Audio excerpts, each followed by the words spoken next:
Sabeu el caragol d'on ve això? És una font que hi havia allà? És una font molt antiga, molt emblemàtica de Premià, que era molt coneguda, igual que és emblemàtic Can Manent, o l'església, o el campanar de l'església, no? Era com uns referents de Premià que no fallaven, o l'antiga fonda del comerç. Però no és única, perquè fa uns mesos vam anar, em sembla que era a Vic, amb en Vallbona, i vam trobar una rèplica. És que hi va haver, sembla que hi va haver uns anys a principi de segle, que hi va haver com una eufòria, com un gust per aquest nen o aquest nen amb el cargolet. Nosaltres ho vam agafar com a emblema, no? Neix a Premià de Mar i a partir de Premià de Mar hi ha com unes vinculacions molt clares que us explicava amb Mataró, amb la gent dels dimarts del Llimoner, i que eren gent més gran que nosaltres, i després amb Premià de Mar.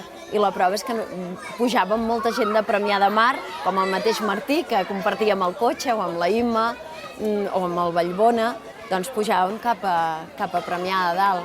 I aquella casa, aquella era que us he dit, o bé la mateixa habitació, el llit mateix d'en Valeri, l'estora de terra, era tots envoltats de llibres, doncs era el nostre cau d'hivern, i realment érem molt feliços.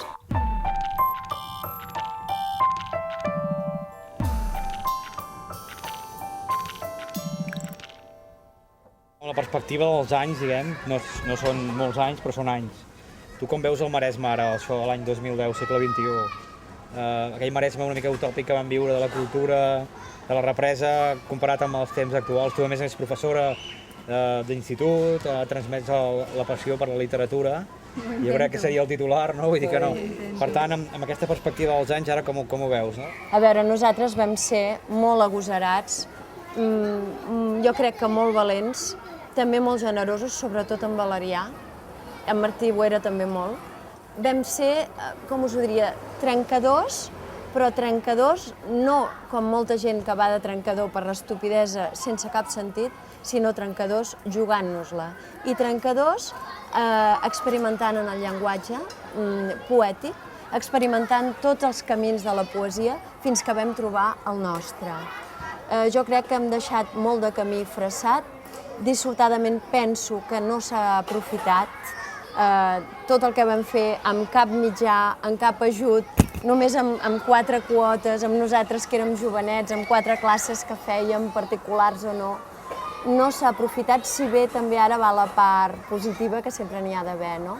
Malgrat aquest trinxament, malgrat la gran mediocritat, malgrat la manca absoluta de valors que hi ha constant, encara hi ha gent, poca, com sempre som pocs, que a tot arreu anem treballant perquè els valors no es perdi, el compromís no es perdi, l'amor a la terra, l'amor a la llengua, l'amor a l'art, l'amor a la bellesa en ve alta, l'amor a la bondat, l'amor a la pietat.